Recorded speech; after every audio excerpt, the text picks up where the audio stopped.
تو مجھے بتائیں کہ اگر آئے دن مجرم لوگوں کو ناحق قتل کرتے رہیں، قتل ناحق ہوتا رہے، فساد فی الارض ہوتا رہے، اس کی بجائے ایک یا دو تین بندے ٹانگ دیے جائیں اور پھر پورے کے پورے ایریے میں ایسی ڈیٹرس قائم ہو کہ لوگ جرم کریں ہی نہ، تو یہ تو نفع کا سودا ہے۔ اس کو تو ہم میتھمیٹیکلی، ایتھیکلی، سوشلی پروف کر سکتے ہیں۔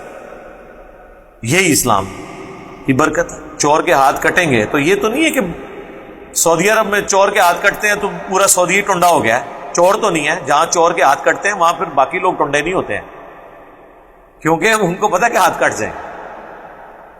وہاں پر اعلانیہ سورہ النور کے اندر آیا کہ جب زانی کو سزا دی جائے تو مسلمانوں کا ایک گروہ سے ویٹ کرے، شاہد ہو وہاں پر، تاکہ ڈیٹرس قائم۔ جمعے کی نماز کے بعد اعلانیہ قاتل کا سر قلم کرتے ہیں وہ تلوار کے ذریعے، اور جن لوگوں نے یہ لائیو منظر دیکھے ہیں ان کو پوچھیں کہ کئی دن لوگوں کو بخار چڑھے رہتے ہیں، رات کو نیند نہیں آتی۔